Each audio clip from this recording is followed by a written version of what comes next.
Awal rilis monitor ini harganya ada di 2,9 jutaan ya seingat gua, dan termasuk yang oke juga untuk pilihan 27 inch 2K 170Hz yang ternyata bisa di overclock ke 180Hz ya. Tapi tentu makin kesini pilihan makin banyak, so harga tetap harus relevan dengan dia punya fiturnya juga.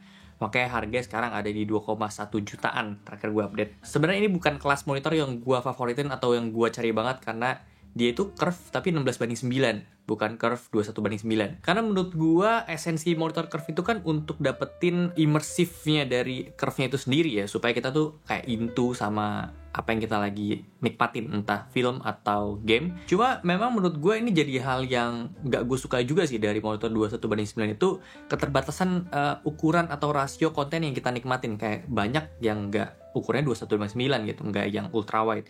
Justru yang 16:9 itu kalau dinikmatin di 21:9 jadi agak kurang nyaman, karena kanan kiri itu jadi ada bar hitam. Gue jujur aja akan lebih nyaman nonton konten atau film yang ukuran itu 21:9 di monitor 16:9, karena bar hitamnya jadi cuma di atas bawah doang gitu. So akan jadi make sense menurut gue untuk kalian yang punya kendala tersebut di monitor 21:9 tapi pengen tetap dapetin feel imersifnya monitor curve.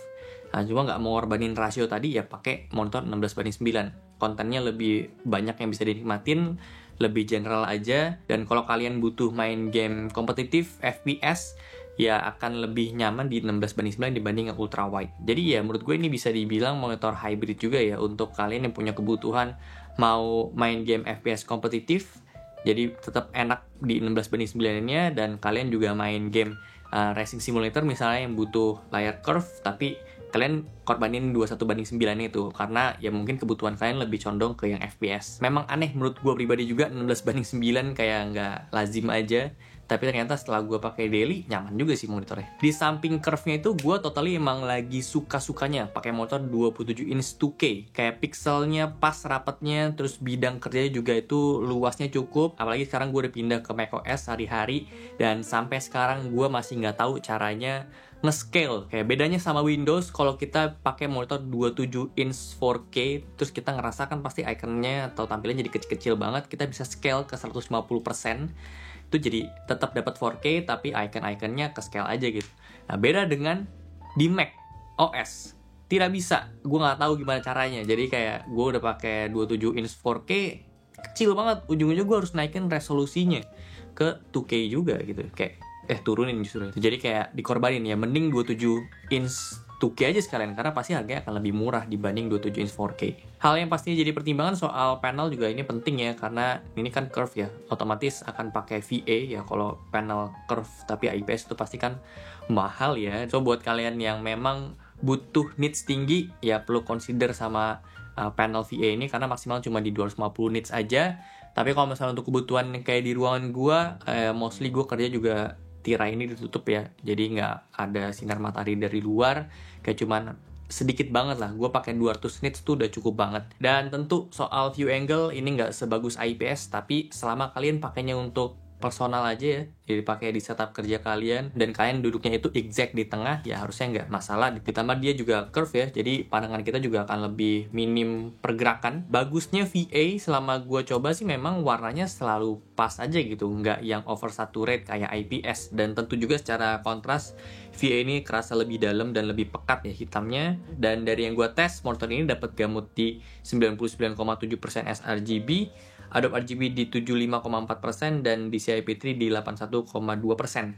Bukan gamut yang paling bagus, apalagi kalau misalnya kalian incar P3 sama Adobe RGB, tapi kalau kalian incar cuma sRGB ini udah bisa dimaksimalin banget ya. Jadi targetnya ini bukan untuk kalian yang profesional di bidang sinema atau art yang dicetak gitu ya, tapi lebih untuk kebutuhan sosial media aja yang kita biasa konsumsi sehari-hari. Nah, di sini Acer kasih beberapa preset bawaan yang sebenarnya sih pakai preset defaultnya juga udah oke banget, nggak perlu diganti-ganti ke yang lain, karena justru di settingan defaultnya dia gue perlu appreciate warnanya, rata-rata itu dapat di 1,3 delta I, itu adalah preset standar. Dan gue coba untuk di preset standar sRGB dan bahkan sport juga dapatnya di roughly 1,3 dan 1,4.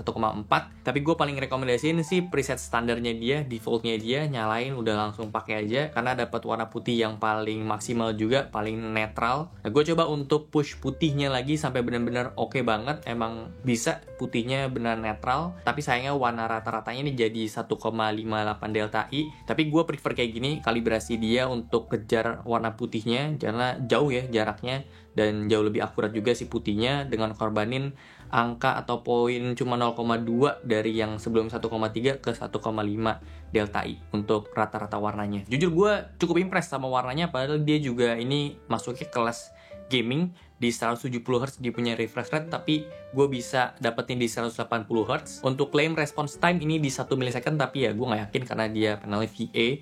Ya mungkin bisa dapat di 5-6 milisecond mungkin ya untuk response time-nya. Cuman so far ini masih aman banget sih ya, blurnya juga gue nyaman, nggak ada masalah sama sekali.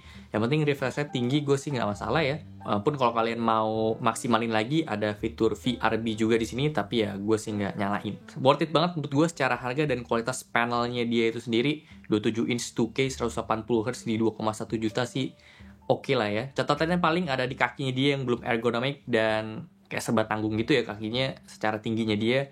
Kalau gua nggak pakein dash shelf jadinya kependekan, tapi ketika gua pakein dash shelf jadi ketinggian.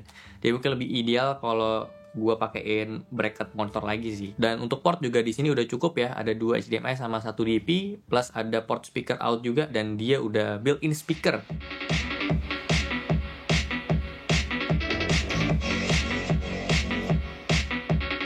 Oh, sama OSD buttonnya juga ini masih yang pakai tombol, repot lah kalau misalnya joystick akan lebih nyaman. Tapi beruntungnya di tengah posisinya, terus kalau kita pencet OSD juga navigasinya sesuai sama posisi tombolnya. Untuk harga resminya dia sekarang di 2.149.000, tapi kalau dapat diskon-diskon di toko lain ya kalian bisa cek aja. Dan untuk garansi dapat 3 tahun dari Acer plus 1 tahun accidental damage protection juga. Jadi kalau tertarik boleh cek aja linknya, gue udah taruh di description box. Kalau misalnya kalian ada saran monitor lain atau kalian kasih pendapat soal monitor ini ya boleh aja kasih di komentar, silakan. So segitu aja untuk video kali ini. Thank you banget udah nonton. Kalau suka boleh like, share, dan subscribe. Gue Okto, sampai jumpa di video selanjutnya. Terima kasih.